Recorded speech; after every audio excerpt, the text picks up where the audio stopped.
నమస్తే, welcome to vibrant AP.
ఇక మనం స్ట్రైట్గా పాయింట్లోకి వెళ్తే 2024 ఎన్నికల్లో వై నాట్ 175 అంటూ బేరాలు పలికిన వైసీపీని జనం చిత్తుగా ఓడించారు. వైసీపీకి కేవలం 11 సీట్లు మాత్రమే వచ్చాయి. 8 జిల్లాల్లో కూటమి క్లీన్ స్వీప్ చేసింది. ఇక 2024 ఎన్నికల్లో వైఎస్ఆర్సీపీ తరఫున పార్టీ అధినేత జగన్ పులివెందుల్లో విజయం సాధించారు. ఇక జగన్ వచ్చేసి 61,687 ఓట్ల మెజార్టీతో గెలుపొందారు. అరకులో వైసీపీ అభ్యర్థి రేగం మత్స్యలింగం 31,877 ఓట్ల మెజార్టీతో బీజేపీ నాయకుడు పాంగి రాజారావు పైన గెలుపొందారు. జగన్ తర్వాత ఈయనదే అత్యధిక మెజార్టీ. పాడేరులో 68,170 ఓట్ల సాధించి వైసీపీ అభ్యర్థి ఎం విశ్వేశ్వరరాజు విజయం సాధించారు. ఇది ఎస్టీ రిజర్వ్డ్ సీట్.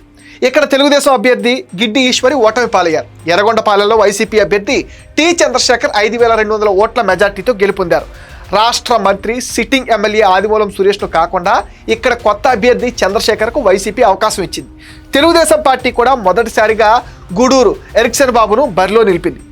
ఇక్కడ ప్రకాశం జిల్లా దర్శి నియోజకవర్గంలో వైసీపీ నేత బూచేపల్లి శివప్రసాద్ రెడ్డి చాలా స్వల్ప మెజార్టీతో గెలుపొందారు. ఆయనకు వచ్చేసి 2,456 ఓట్లు మాత్రమే మెజార్టీ దక్కింది.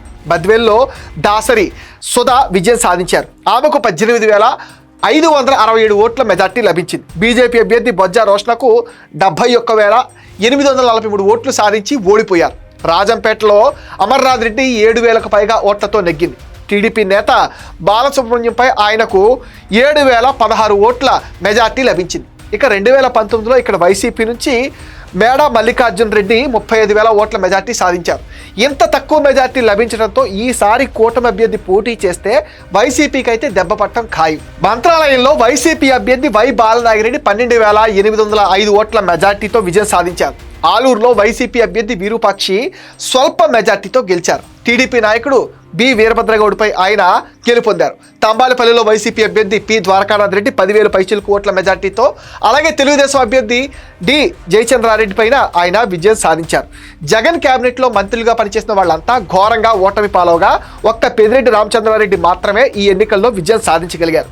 చిత్తూరు జిల్లా పొంగనూరులో పెద్దిరెడ్డి రామచంద్రారెడ్డి 6,095 ఓట్ల మెజార్టీతో వైసీపీని గెలిపించారు. ఇక వైసీపీ తరఫున గెలిచిన 11 మంది ఎమ్మెల్యేల్లో జగన్ ఒకరు. మిగిలిన 10 మంది ఎమ్మెల్యేలు తమ నియోజకవర్గాల్లో ఏం చేస్తున్నారు అనేది ఎవరికీ అసలు అంతు చిక్కటం లేదు. వీళ్లలో కీలక నేత Peddireddy Ramachandra Reddy, Darsi MLA Buchepalli Sivaprasad Reddy, Yerragondapalem MLA T Chandrasekhar, Thamballapalle MLA Dwarakanath Reddy తప్ప మిగతా వాళ్ళెవరూ పెద్దగా యాక్టివ్గా లేరని కూడా అంటున్నారు. రాబోయే ఎన్నికల నాటికి వైసీపీ గెలిచిన స్థానాల్లో మెజార్టీ స్థానాలు కూటమి పరమవుతాయని సర్వేలు కూడా కొండబద్దలు కొట్టేస్తున్నాయి. జగన్ సంగతి సరే, మిగిలిన 10 మంది ఏం చేస్తున్నారు? పార్టీ లైన్లోనే నడుస్తున్నారా లేక వేరు పనులు పెట్టుకుంటున్నారా అనేది వైసీపీ కేడర్ మెదళ్లను తొలిచేస్తుంది. అంతర్గత వ్యవహారాలు ఎలా ఉన్నా పార్టీ పరంగా వారు చేస్తున్న పనులను ప్రస్తావిస్తున్నారు. తమ అధినేత ఎలాగూ అసెంబ్లీకి వెళ్ళనివ్వడం లేదు కాబట్టి ప్రజల గురించి ఆలోచించాల్సిన పని లేదని వాళ్ళంతా భావిస్తున్నారు. ఇదే అదునుగా చాలామంది ఎమ్మెల్యేలు సొంత పనులు చేసుకుంటున్నారు అంటున్నారు. ఇది వైసీపీకి ఇబ్బందిగా మారిందని తాజా వ్యవహారంపైనే జగన్ ఫోకస్ పెట్టారు. జనవరి నుంచి జనంలోకి వెళ్లాలని నిర్ణయించుకున్న దర్మిల నియోజకవర్గంలో గ్రాఫ్ పైన వైసీపీ దృష్టి పెట్టింది. అధికారం లేకపోయినా ప్రజలను కలుసుకునేందుకు ఎంతమంది ప్రాధాన్యత ఇస్తున్నారు అన్న చర్చ చేపట్టింది. ఎమ్మెల్యేలతో చర్చించేందుకు జగన్ సిద్ధమైపోయారు. నియోజకవర్గాల్లో సమస్యలు, ప్రజలకు చేరువవుతున్న తీరు, ఎమ్మెల్యేల పనితీరు, ఇలా అన్ని కోణాలను ఆయన దృష్టిలో పెట్టున్నట్లుగా పార్టీ వర్గాలు అయితే చెప్తున్నాయి.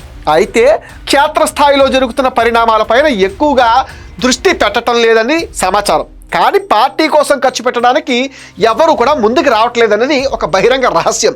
పులివెందుల మినహా మిగిలిన నియోజకవర్గాల్లో ఎమ్మెల్యేల పనితీరు అంత ఆశాజనకంగా లేదని అంటున్నారు.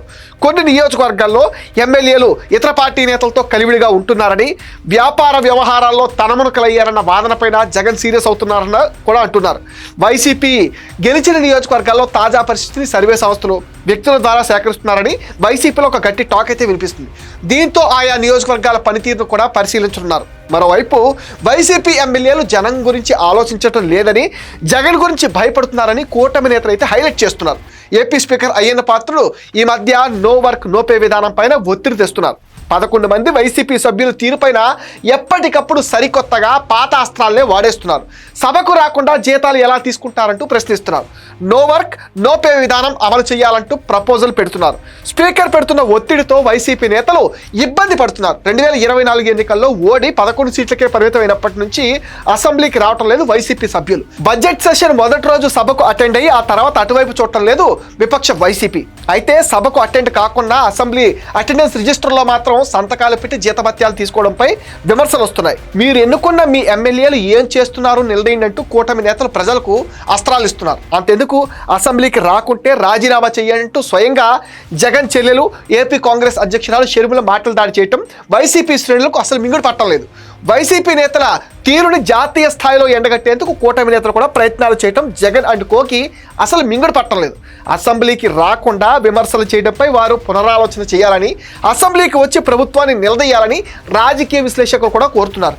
ఇది వైబ్రెంట్ ఏపీ న్యూస్ అప్డేట్. ఈ వీడియో పైన మీ విలువైన ఒపీనియన్ని కామెంట్ సెక్షన్లో మెన్షన్ చేయండి. మీరు ఇచ్చే కామెంట్స్తోనే మరిన్ని ఇంట్రెస్టింగ్ వీడియోస్ మీకు అందిస్తాం. అండ్ మీరేం చేయాలో మీకు తెలుసుగా, మన ఈ వీడియోస్ని లైక్ చేయండి, షేర్ చేయండి, మెటాన్ చూసి సపోర్ట్ చేసేయండి, సబ్స్క్రైబ్ చేయండి.